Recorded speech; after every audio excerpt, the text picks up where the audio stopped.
Welcome to Next to Madison, a podcast to help you live your best life.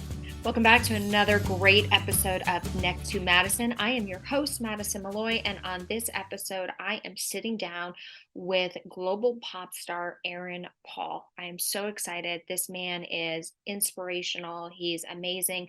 We talk about everything from his makeup, his fashion, his skincare routine, and being discovered by Simon Cowell, working with Dr. Dre.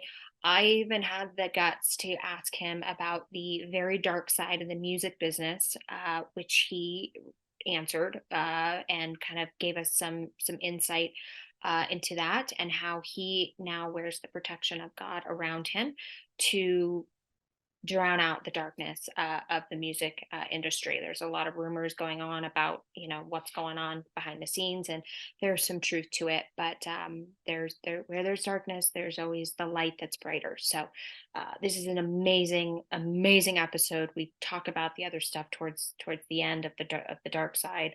And really great to get somebody's perspective who's worked with so many amazing pop stars and rap stars and all these different stars and is so successful and knows the industry to talk about this.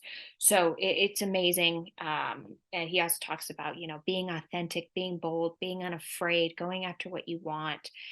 It's all up to you. We're the only ones that are really holding ourselves back. So I hope you guys enjoy this episode. I loved every minute of it.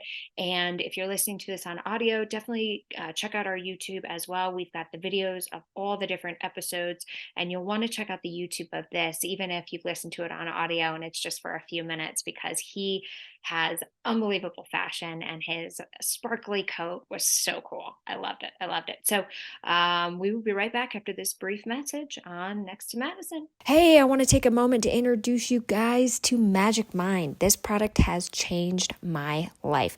I take a shot of this in the morning with my coffee, and my productivity is through the roof. My stress levels are down. This product is something I absolutely cannot live without. And thanks to our friends over at Magic Mind, they are going to offer our listeners a discount of 20% simply by going to magicmind.com and entering Next to Madison with no spaces in the promo code. So enjoy your 20% off. I'm telling you, this product will change your life. It has changed mine. I am so excited. Thank you, Magic Mind. All right, we are back with our amazing guest. I have got pop star Aaron Paul on the podcast today. I cannot believe it. How are you? Welcome to the show. Yay! Thank you, Madison. Thanks for having me. Yeah, I'm so excited. You are a global pop star. You are in the music, the fashion, and the art world. You are a bag of all tricks and trades. So for people that might not know you, though, can you give us some information of kind of how you became a star? I know you were discovered by somebody very famous, so let's hear that. Yes, well, I was discovered by the one and only Simon Cowell, one of the world's major music executives. Yeah. And I met him. Well, I met him when I was around 19 years old, and he was coming up with a concept to put together a boy band. So he auditioned all guys all over the country. And I was actually one of the last members to join in that audition process. So just to kind of give you and your audience a brief kind of outline, that process was the catalyst for the American Idol, which went on to, become on TV. So we were the first, guinea pig product of that audition being on camera, recording the auditions, and then being placed into a group. That is so cool. So how did he discover you? Did you submit an audition tape? Did he find you singing? Well, I was singing in the clubs all over England and doing talent shows. And then another friend of mine one of these clubs I was performing at, Simon had reached out to him then looking for a lead singer for this group that they were putting together. And as well as doing the auditioning process, they didn't actually find the lead singer for some weird reason. I don't know why that didn't connect the dots there, but so the guy that knew me recommended me to Simon. And then I did the audition process in front of him, and Simon said, yes, I want him. He's the guy. That is so cool. So what was that, 20 plus years ago? Because I'm Yeah, trying to but think of. 25, yeah, 24 years ago. Um, it was literally before American Idol kind of broke the America. It started in England with pop, with obviously with my product first, and then Pop Idol started, and then the American Idol machine started. But Yeah. I'm proud to claim I am the first American Idol. Yeah, absolutely. And what was the name of that band? It was called Worlds Apart.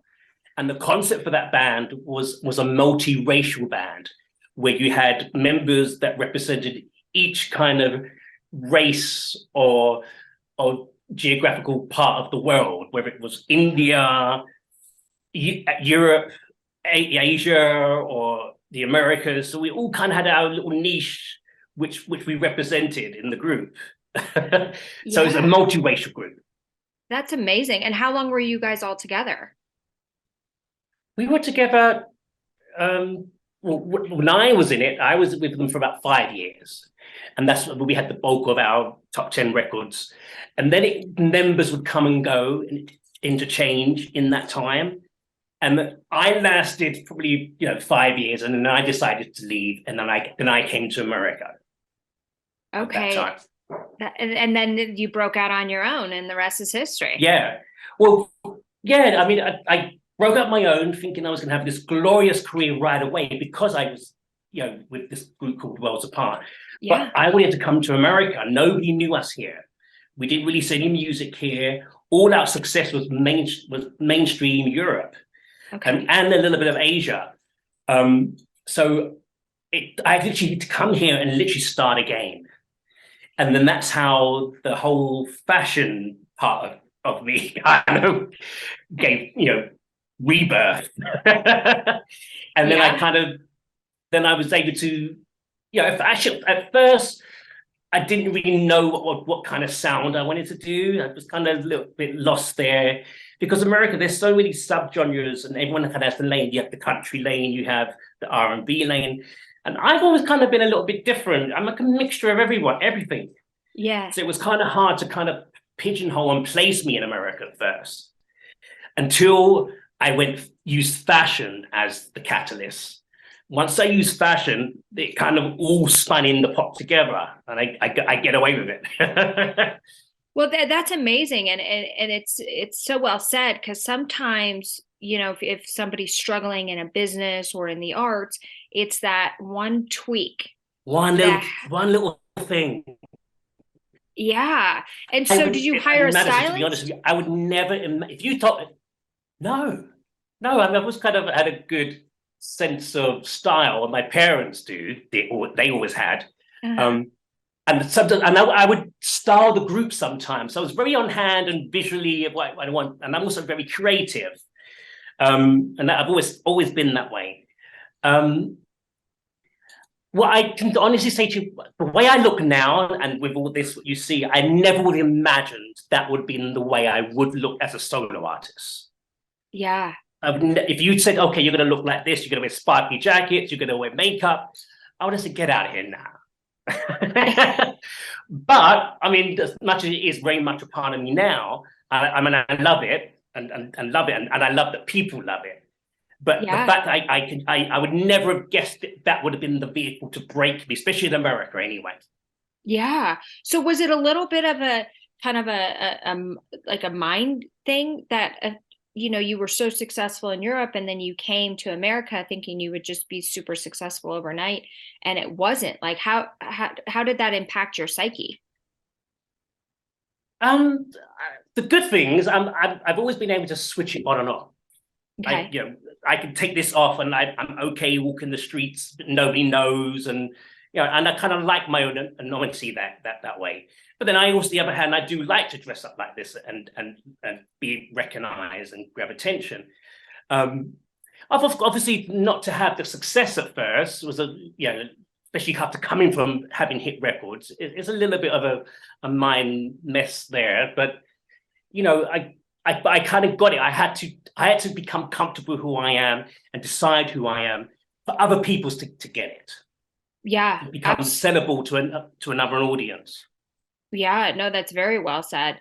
And so what was some of the best advice you think you've ever received in your music career? Simon was very, very good. I always say he was my best teacher. He kind of taught me everything I knew and that I do now. He taught me the way to use my vehicle and how to market it. You know, when I was with him, I would sit in his office. He would say, come and learn, Aaron. This is how you do a new music mix. This is how you market this. This is how you do that. So I was very hands-on and wanted to learn. And I apply everything that he taught me then to today's time, you know, in my vehicle now.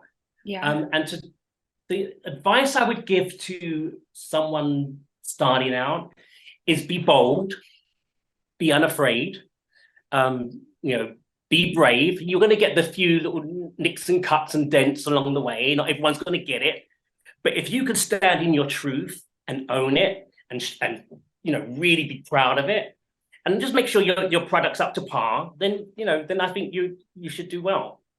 It's Yeah. about owning who you are, it's owning, and that takes a journey. You know, I never would have believed I would have been doing this now the way I'm doing it, but now I am. I mean, I own it. I walk down the street like this, and I'm absolutely fine. Yeah. Well, you stand out in a good way. You know, you Yeah. have that like, who is that guy? Which is a good thing. and I'm very happy for that. And you know, I know not many people have that right away. It's very hard. It's a very hard gift to put on, and I'm glad that I do translate that way. Yeah. And I do translate to all different markets. Hip hop. I never would have thought hip hop would have got me. And I did a record with Dr. Dre. I was going to You ask know, you about that. So why don't you get into that now about working with Dr. Dre and how that was? well, it opened up that a whole new audience, the hip hop market. I mean, Yeah. working with him was amazing. I mean, he's a legend, you Uh-huh. know, and I was he had booked me to come on some of his TV shows to perform, and I was a little bit cheeky, and I pulled him aside one day, and I said, "Can we do a song together?" And he went, "Absolutely," and he shouted out to his his guys, "Yeah, anything Aaron Paul wants, get it." We're onto it. And then within 3 weeks, we had the record done, the video shot. The video went viral. I got to be on page 6 with him. And I mean, it was about 4 years ago, and the whole project went viral. And it's what actually broke me on the mainstream in the US, because before I was concentrating, obviously, fashion, the LGBT markets, Yeah. the much smaller kind of markets that I could dominate without having a major machine beside me. But I always knew that the mainstream, especially the American mainstream, is where I wanted to fit in. And that particular project with him catapulted me right into the mainstream world, you know, celebrity arena. Yeah. And I mean, that's amazing. So do you still talk to him today? Yeah. We reach out. I mean, he's busy, obviously, doing his projects and as well, and I'm with mine.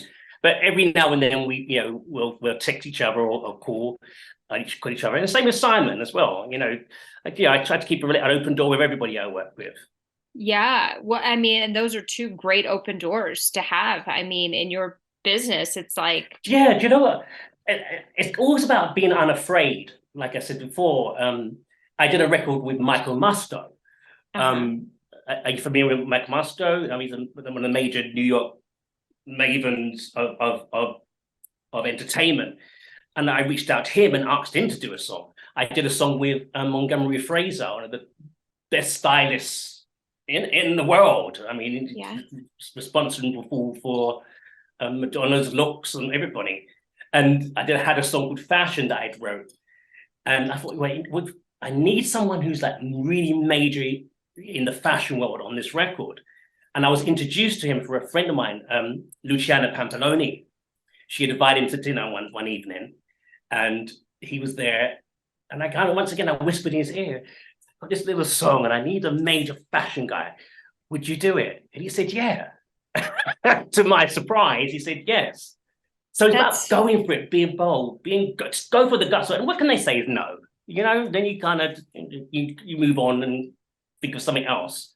luckily, the one when it has happened to me in that way, I've been able to, it's turned into a successful project and a finished product. Yeah. And I like what you said about, being bold, being unafraid, and then asking for what you want. And I think so many people get stuck because they say, well, they're probably going to say no. Why would they want to work with me? Well, the answer is no if you don't ask. So you're already at the worst case scenario. So you might as well give it a shot, because you'd actually be surprised how many people actually will say yes if you. You're right. Because I think that the couple that I've asked, I think they were surprised that I asked, because a lot of them are quite revered in their own world and their own legacies. They don't think there's someone who's much lower, or coming up the ranks to ask them. And luckily, the ones that did say yes and have worked with, they like me as a peer anyway. They get what I'm doing. Yeah. And they're excited by it. So they see, he's a great artist, and I know where it's going to go, and I know what I can lend to this, and I know where it's going to help me and also help him. So I think it goes both ways. Yeah. I think you have to have something in the beginning anyway for them to say yes anyway. Well, right. Yeah, exactly. So it's like, own yourself, know what you are, know what you have to offer. Yeah. I always tell people, when you go to somebody and you need something from them, it's always important, I think, to go to them with something you can offer to them. Right. Exactly. Versus just, because it's a give and take world. It's a give and take, not just a take world. And that's how you'll get more value out. That's been my experience, at least. Here's what I can do for you. And then they see, okay, she brings value. Now you can go and say, hey, could you help me with this? That's always kind of like the best way. So what is your inspiration now for your songs? Like when you write your songs, like where do you get your inspiration from? Everywhere, from every experience, from Yeah. You could turn. I like, first of all, I like being creative, and I like finding something in something that everyone may be not afraid to go and write about, but pull it out and bring it out and make it to bring it to the forefront. Yeah. I just wrote this song the other day, and it was about somebody I knew who had he'd been arrested for something that, I think it was a domestic violence kind of situation. Okay. And when they arrived to arrest him, he had 30 minutes to leave the property.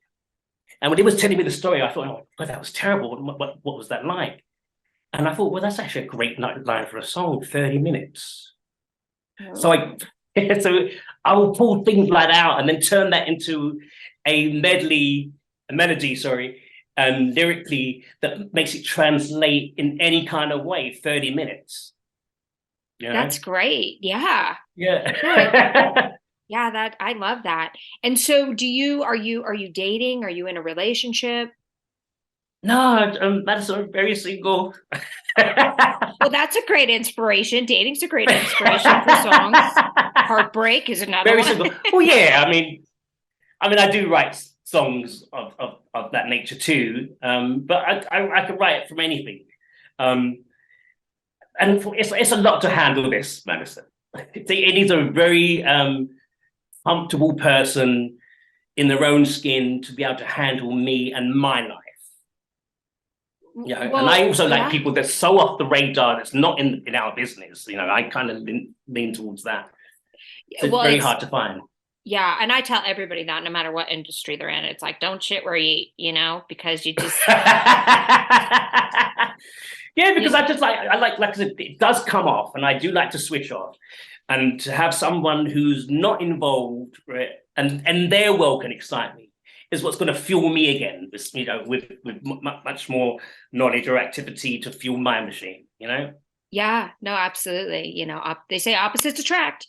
Yeah, you want somebody that's a balance. Yeah, exactly. So, I think that's great. And where are you based now? In New York or LA? Yeah, New York. Yeah. In New York. I've been in New York. Yep.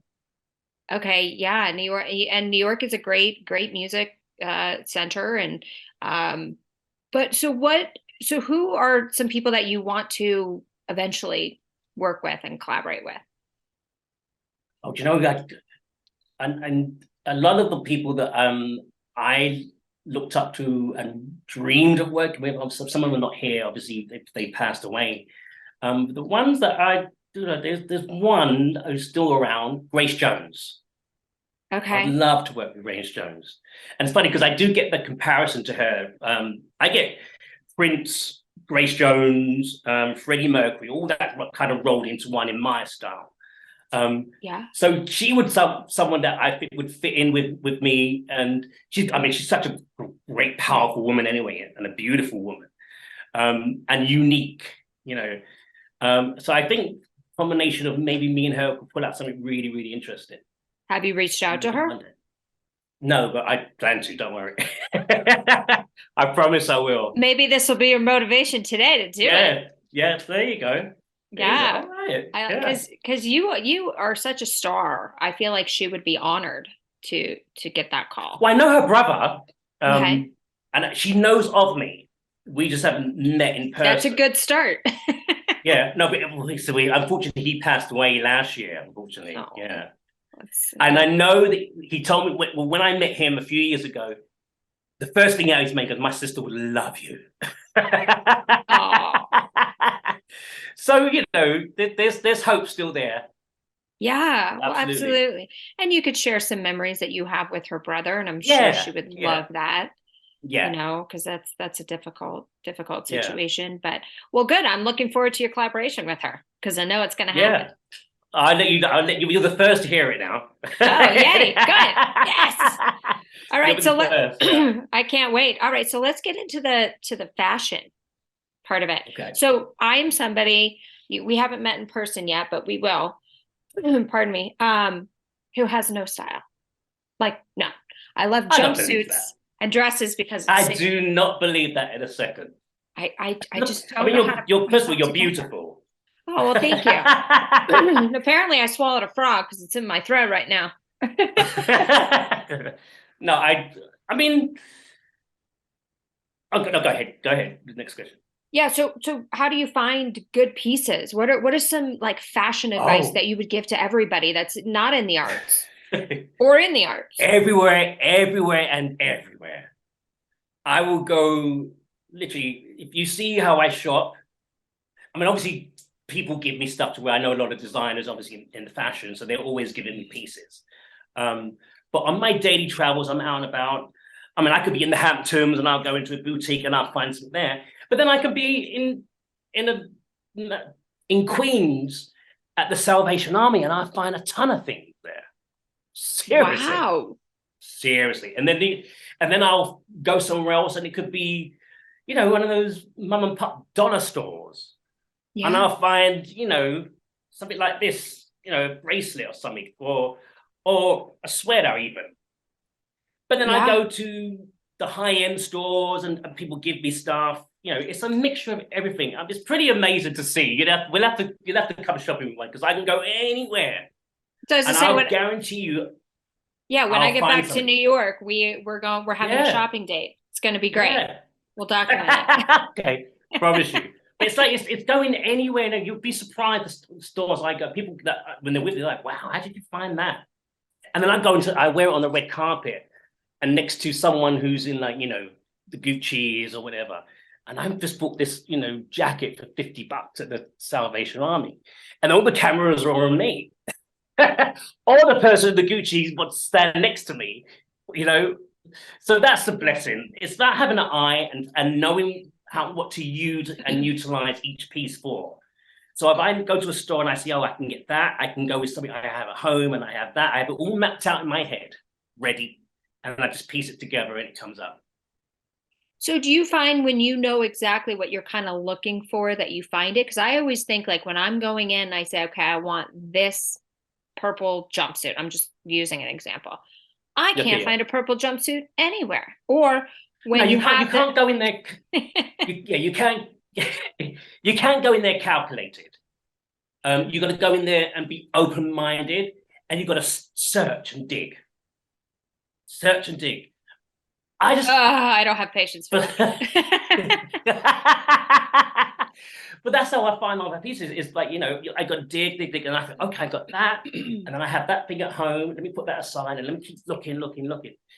Um, it's definitely it's work, but you have to enjoy the work, enjoy the Yes. process, and then Yes. obviously you enjoy the finished product once it's put together. Oh, absolutely. So don't mind me asking, but I'm always curious. How long does it take you to get ready in the morning? It takes me about an hour and a half to get ready. The makeup is what takes the longest, and Okay. for some reason, it takes to do my eyes. Takes about 40 minutes. To do your eye makeup? Yeah, to do my eye makeup because I don't know. I can get it down to 20 sometimes, but to have perfection, for me, 40 minutes. Because I mean, today I'm not wearing that much. I usually go a little bit more heavier, and especially if it's an evening event, I go a lot more bolder. Daytime, I soften it down a bit. Yeah, that's the part I hate is doing the makeup because it just takes me forever. Yeah. So what takes so long? Are you doing like the line and the layers? Like what's Yeah, kind of your eye makeup I'm doing process? I'm doing the lining, and then I'm doing the shadowing. Which I call my badger eyes. So it's literally getting a perfect symmetrical, outline, and then filling it in and darkening it around, shading it, and getting the right shade for each eye that matches. To me, that's a tedious process and work. But Yeah. I have done it in 20 minutes. I have done it in 15, 10. It all depends how much time how much time I have anyway. But I Yeah. normally give myself about 2 hours. I've got the outfit laid out. I've got all the jewelry set out. The color palette of the makeup I'm going to wear. It's a whole procedure. I'm exhausted just listening to this. Yeah, because my makeup, I don't know, I don't know how to do my eye I can makeup. see it's lovely. Like I try, like a very like natural, but that took me 5 minutes. 5 minutes, But okay. No, it's I, lovely. but I don't. I wanted to go to a makeup class because I don't know how to really make my eyes pop. I just never figured that out. So I've got to because I use like I'll use an all over color and then a shadow in the Then crease cut the black, yeah. and then a little Right, bit of the corner and then the liner and then right, that's kind of it. So it's just three. right. But I mean, makeup definitely to have a good makeup job done. It's an art skill. It is. That's it why you get is. makeup artists. Yeah. Uh-huh. And so obviously there are times we don't have a makeup artist on hand. Hmm. So you kind of have to learn and do it yourself or pick up tips. And now there's all kind of YouTube tips and all different. I mean, everyone and their mum's got a tip now to on Yeah. TikTok. That's true. um, Everyone's got a tip. yeah, everyone's got something now or a little reel to show. Yeah. um, Mine is just by experience. I mean, it used to take me much longer to do mine, and that's it in the progression. Yeah, I mean, because I was never a makeup artist, so that's number one, Yeah. and I like everything to be perfect. So I'm going to keep doing it till it's absolutely perfect. And so how do you prevent because this is my biggest thing with eye makeup, the fallout underneath when you're doing your shadows? When I use a setting powder, first of all, for everything that goes on first, and that literally is like Oh. a translucent powder that will sit it, and anything you add will set on that and stay there. Once all the layers are all on one, then I'll use a finish, like a setting finish, a spray to kind of glue it all together and keep it there, or like I don't want to call it, like a firming spray that will Yeah. just keep it all there. But then I also use a balance of theatrical makeup and regular makeup, high street makeup. So I use the combination, and the theatrical stuff is a lot more heavier based, Yeah. you know, thicker, and will last longer. So you need to have the kind of a setting to keep it on, if it's going to run. Yeah. Right? So yeah, absolutely. So what are some of your favorite brands? My favorite brand? I don't just say I have a favorite brand. I mean, obviously there's the typical standard like MAC. Oh, I should tell her I do. Bobbi Brown. For eye Bobbi makeup Brown. or for everything? Yeah, for everything, especially their foundation. And I was using Really? them I was using Bobbi Brown since when she first started, like in the mid-90s. And I was a makeup artist who was working on one of our music videos or something. And she introduced me to Bobbi Brown. And what I liked about her, she had my exact skin color. Because, back in the 90s, when you used to do a lot of TV and stuff, when makeup artists, they didn't really have colors that were for, different kind of skin colors. Okay. It just wasn't, I don't know. I mean, there's definitely a market for it, but they didn't produce it. Okay. And I remember this makeup company saying, I use Bobbi Brown, and she had these little sticks. They're like little concealer sticks, and it had the Bobbi Brown logo on. And she had tons of them, all different spectrums, shades. And then she pulled out the Bobbi Brown and one that was right for me. And the undertones with Bobbi Brown is very yellow. She uses a lot of yellow undertones. So when she showed me the shade that fit for me, it was like perfect.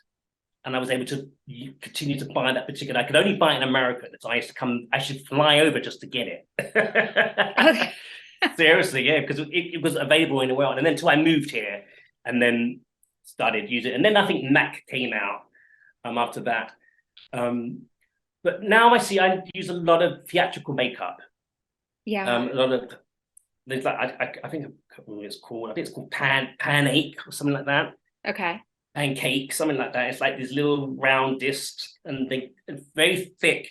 And you don't really need to put a lot on, but it's when you put it on, and you put a setter, it stays on, and it will last the whole night. Okay. And then if I'm doing my eyes, I will use like a very heavy, waxy kind of eyeliner, very thick and wide. I never really do thin eyeliner. My eyes they need to be big. So I will always go very heavy around the eye.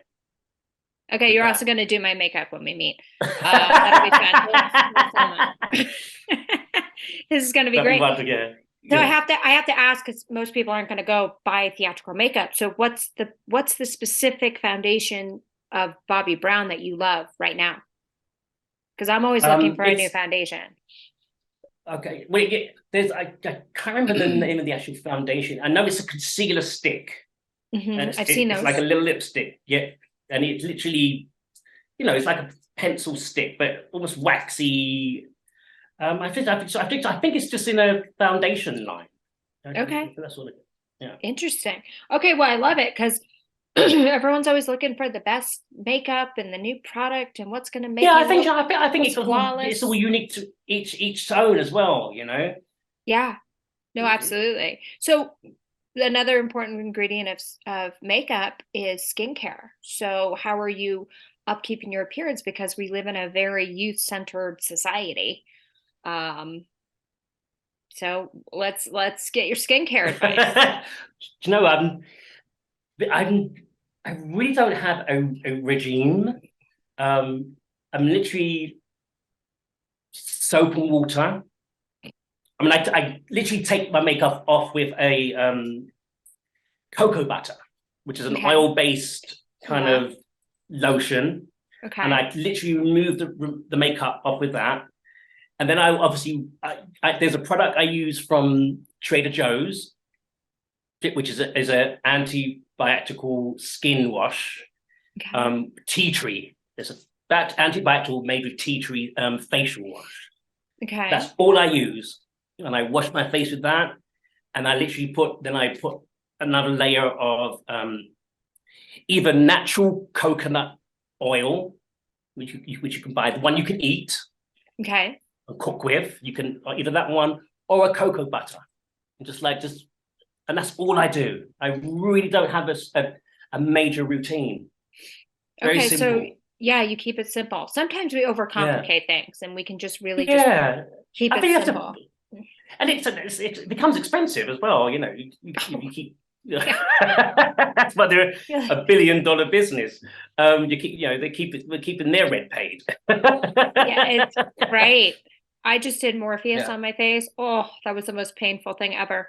And then I said, when am I going to see the results? And they're like, come back in August for the pictures. I'm like, August? And they're like, yeah. I'm like, okay. And they're like, it takes that long for the collagen to build up. So I'm like, cool. So my face is just going to keep getting better and better and better, hopefully.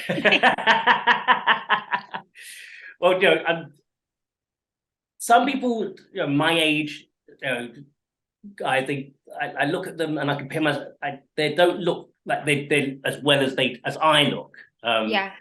And I wonder why, you know, what they're not doing, or am I just blessed to have certain genes that lasted longer and don't need much maintenance? Yeah. You know? No, genes are key. It's a big part of it. And and sun. You know, you know, if you're not like baking in the sun, you're wearing sunscreen every day. Right. That's a big thing too. So let's shift gears and go back to the music industry real quick. I just want to ask a question because there's a lot of conspiracy theories kind of floating around out there, or maybe they're all truths. A lot of them seem to be coming true. Just about the very dark side of the music business. Have you experienced it? How do you stay sane? How do you make sure you're in a positive environment? Yeah, let's hear it. Okay.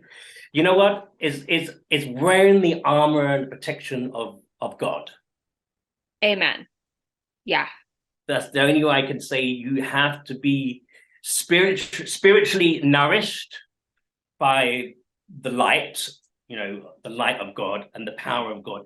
And God will never fail his child or his children. Yeah.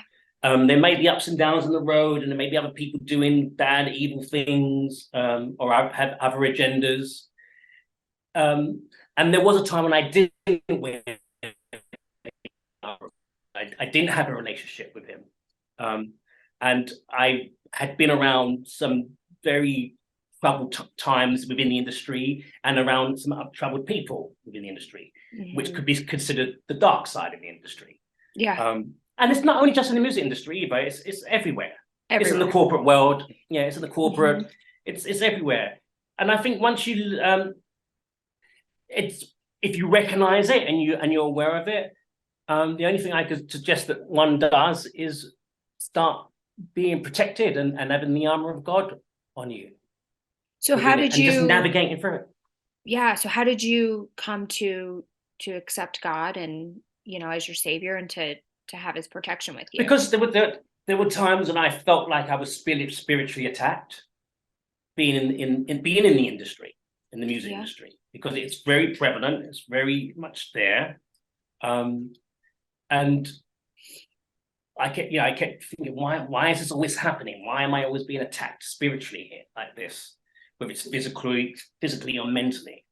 And I wasn't equipped with the armor of God, so it kind of forced me to come up with something, to find a defense that would work best for me, and that I would be nourished by, and gain strength by, and also knowledge and spiritual wisdom. And you know, so I went that way, and I found it. I found that works best for me. Yeah. So when I walk into an event or an industry thing, or if I'm doing an interview, I'm literally wearing the armor of God in that process. I love that. So are you praying every day? Do you pray before the event? Yeah, I attend services in person and online a couple of times a week. Good for you. Yeah, and I'm always reading aspirations or passages that someone will send me, or if something's going on and I need a specific thing dealt with, and I will search for it myself. And it's to walk around giving light and being light, being a part of light, and knowing that I can walk into a room and wearing the armor of God, he's going to have me protected in that environment. That nothing can penetrate or filter in. That's ungodly or of any or darkness that is out to hurt me or knock me off of my machine or trouble me. Yeah. And I was a time when I didn't have that, and I was afflicted many times by not having that. And a lot of people will say, okay, well, you can put that to mind over matter. Well, it's fine. If this is what works, it's what works for me. Yeah. I'm gaining peace. Yeah. Yeah. I've got a piece of that. That's the way I deal with it. And I think everyone should find their own way of having a relationship with God. And it can be many different ways. Absolutely. And there's many different religions. Yeah. I do believe that they all lead back to the same place. I do too. Absolutely. We're all his children. And I think just having a relationship with him and his love and his power and his protection, it's unimaginable. Imagine if the whole world thought that way, where we would be. We would be in a lot different of a place. We really would. We really would. And I mean, we wouldn't have none of these kids being shot at school, and everything else that's going on. If we all thought that way, whether it was if we're conditioned or taught that this is the way to be, we'd be so much nicer to each other. Oh, I know. And that's why I think it's so important. I see, a lot on TikTok. Obviously the algorithm is very good. I get a lot of, ministers, pastors, people that are talking, and they have, great messages that are so inspirational, and it's amazing. And I'm hoping that through TikTok that more people are coming to know God and accept God and know that, our time could be up any moment. He could be coming back. Right. And now is the time to accept him into your life, because that whole rapture thing is true. What we don't know is when it's happening, and it could very well be in our lifetime. All the signs are there. So it's get right with God and always do the right thing. And I tell people this all the time. I say, before you criticize somebody, just remember you're criticizing a child of God. And when you put that into your mind, all of a sudden you go, why am I criticizing this person? Why are you criticizing guy? Why would you criticize it loses all its power. Yeah. So I want to go to the White House and give the politicians all a lesson. See if I could change the world. I'm like, let's get Lucifer out of this building. He's here somewhere. We just can't see him. But you guys he's need everywhere. a lesson in compassion and empathy. Well, that's the thing about the beauty of God as well. He gives you the choice. Free will. But I can't imagine what there is to gain to not be in his gracious glory. What is there to gain? I mean, I'm sure Lucifer's not going to let you sit right next to him, sitting on a throne in hell. No. So what's the goal, or what's the end prize if you are going to be of evil and do evil things? What is the end goal? If you choose God, you're going up in heaven praising God and being God's glory and love for eternity. Who wouldn't want that? Exactly. And I think about people who are doing corrupt things and are just not living in God's word. And it's like, I feel that these people have this weird mindset that they're going to live forever. Because I'm like, no, your actions down here determine your life up there if you get there. So if you get there, act accordingly. These people that are just this world is very, very dark. That's a whole nother podcast. But I want to touch on this. First time I've ever been asked that question in Madison. It's very interesting that you asked me that question about the dark side of the industry. I've never been asked it before. Well, I'm going to go into another one, and if you don't want to talk about it, just say, let's move on. What do you think happened to Sam Smith? His Grammy performance was disgusting. I didn't see it. It was worshiping the devil this year. He was like dressed as a devil. It was, Well, I saw the music video he had. yeah. I think if it's to do with the song, I'm thinking it was very the music video did was very much like that. What do I think? Well, first, and I don't want to be shady. He's somebody who doesn't excite me anyway. I'm just not a. I mean, he can sing, and I'm glad he's having his success. I don't want to take that away from anybody. Yeah. He's not necessarily an artist that I would revere to even pay much attention anyway. But if he's out there projecting this imagery that's not of, that is predicting the devil, I feel sorry for him. I hope that he can, he'll wake up one day and realize he ain't serving anyone good by doing that. Well, hopefully he wakes up real soon. Real soon. When I see artists that are in this darkness, I call it, I just immediately think, I'm like, he's compromised. But I think also, I think there's a twist also here, because I think people are doing it just to be cool now. A lot of people, because they know disgusting. It is disgusting, but I think they've just forced in the envelope because they think it's the way to be. Also, I also think not they're knowing the repercussions. Yeah, are they compromised? I think they're compromised somehow. Yeah, I do agree. I would never portray that. I mean, I think you could see the video. Shut it down. I have it playing on in the background. Yeah, there are some moments people could say it's dark, but it's not dark where it's in your face satanical. Yeah. Art can be interpreted in many different ways. Yeah. And with my piece, I wasn't trying to do anything satanical or dark here. I was basically trying to create beauty in a different, and take it to another level and another subline to show it can come in many different sides, and goes with the lyric of the song. Yeah. No, absolutely. So it's like how you interpret the art. But yeah, The Weeknd's another one. And it can be a bit. Have you seen The Weeknd? A lot of them are at it. Yeah, when his music comes on, a lot of them are at it. I turn the radio because I feel like it's like just dark, offensive. Dark, it's just dark, demonic energy now. So I see him, and so he's losing. Like, I won't even listen, and I loved his songs. I literally will turn it because I feel like it's like the devil coming through. I'm like, well, like off. Yeah. But I think I know what you're talking about. Yeah. And it's happening a lot.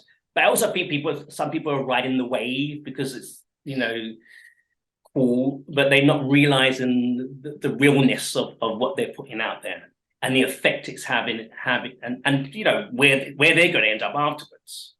It's like setting your soul. Let's talk about that real quick.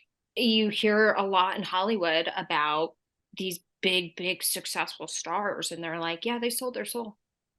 Is that true? I've heard, just from my experience of knowing, I believe that is true. What I know of, I've never been approached to sell my soul. Thank God. Yeah, thank God. I would never do it. Yeah. To me, my soul is very precious, and it only belongs to one person, and that's God.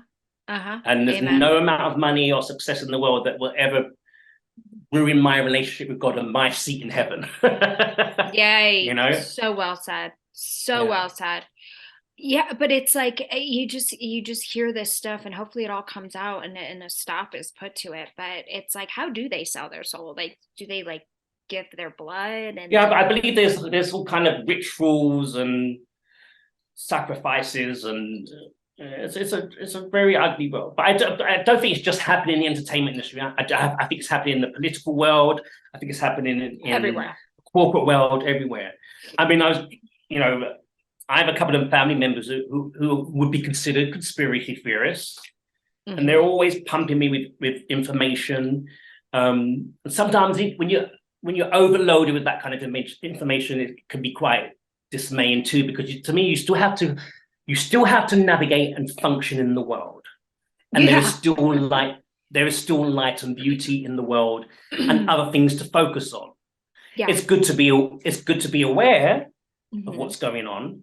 And yes, not everyone may have our best interests at heart, but Yeah. if you could still navigate and come at one's peace with oneself and what you want to contribute to the world or what you want to put into the world, and own that under the umbrella of light and goodness, then I think that's the way to go. And that's the way I choose to be, Madison. Yes. Well, that's good. And I loved what you said earlier, where you said there's no amount of success, money, or fame that I would ever sell my soul for. And I just I love that. And I think that's such a strong message, because I think people get so caught up in this materialistic fame world that there's a cause and effect to everything. I was having a conversation with my friend about this, and she was upset about something. And I said, just remember, everything you do, there's a cause and effect. So if you smile at somebody at the grocery store and you compliment them on their outfit, there's an effect to that. It's a positive effect. Yes, positive. So you have to figure out, like, okay, if I say this, what's the effect going to be? And is this effect I can deal with? Is it an effect that's going to cause long-term damage? Then you proceed how you want. But now at least you know the cause and effect. It's just everything you do, because it's just so much energy and like everything. But yeah, that is so well said. Okay, so before we wrap up, what's next for you? What are you working on now? What can we look forward to seeing next? We've got the new album, okay, which will be out at probably the end of spring, beginning of summer. We've got Shut It Down, which is the new single out right now, and we did one back in January, Dominate It. The next one is going to be a brand new song called I Cry. Beautiful ballad. And I want to send it to you. But being as we had that little conversation about what we just had just now, I want you to listen to I Cry. I can't wait to hear it. Yeah, I'm going to send that over to you. It's about being empathic to the world.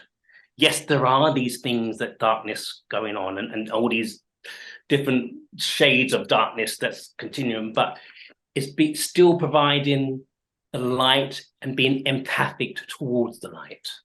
Yeah. But it's done in a very emotional kind of, it's basically a piano playing. It's me and my voice and a piano. It's beautiful. Absolutely stunning. I'm going to send it to you and you'll hear it. We've got that coming out. We have the new video we just did with Luciana Pampalena, which we shot out in the Hamptons on her estate there. She's done a couple of my videos. It's probably like the fourth one we've done. Beautiful video, and it shows me as like I am an empathic individual, but I'm dressed in like a white fur coat. It's walking through the forest, and I'm singing this very emotional, empathic lyric. Stunning. So we got that coming out in 2 weeks. That's beautiful. That's so exciting. So where can people follow you, find more information, all that good stuff? Obviously my Instagram at Popstar Aaron Paul. Okay. So at Popstar Aaron Paul, and then you can Facebook Aaron Paul. That's AARONPAUL. And I usually tell people if they're trying to find, because there is another Aaron Paul, there's the actor Aaron Paul, Breaking Bad and stuff. So our lines get a bit blurred. So to find it easy, just type in pop star Aaron Paul and I'll show up. Yeah, exactly. Well, you guys look totally different. So it was easy. Because I remember when I was Googling you, like before when I was doing all my show research, I thought, because our producer booked you, and I'm so glad she did. And I was like, that's wonderful. 2 Aaron Pauls, and I knew you were a singer, and I go, oh, that guy ain't a singer. This is the guy. Yeah. I was like, that guy's fancy. I need to know him. That's the singer. Well, Lynette, she booked me on, and I'm very happy that Lynette, she did. Appreciate, yeah. Love her. I met her once. She came to my birthday party last September. I did a birthday party in a VIP room in the club in the city, and that's when I got to meet her. Oh, nice. Lovely. Well, I'm glad she met you, because now you were on the show, and now I got to meet you. Yeah, so I will call you when I'm in New York. But I appreciate you. Now, where are you based? On. Where are you? So right now I go between, but right now I'm mainly in Colorado. So which I like right now Wow. because I New York City in the winter is like a little depressing, but now it's starting to get nice. So now I'm like, okay, got to start Oh, looking at stay arrangements in to come back. Colorado. I know. Joe, my dream place would to have a cabin in the woods, somewhere in Colorado, or even close to like the Poconos. Just very simple on a Yeah. lake, cabin in the woods, very Uh-huh. simple, away from humans. Yeah, right. It's like your That's my sort like dream. space. Yeah, Well, yeah. you're gonna make it happen. I feel like you're well on your way. Oh, thank So you. it's gonna be great. Well, Thank you thank you very so much. much. Yeah, and thank you to everybody who's listening and tuning into another episode of Next to Madison. We will see you next time to find out who's next. Hey, your host here, Madison Malloy. Please make sure to subscribe to the show on all podcast platforms and please rate and review us on iTunes and Spotify. Also, if you have any questions or comments, you can email us at contact@nexttomadison.com. I thank you again for listening. Bye.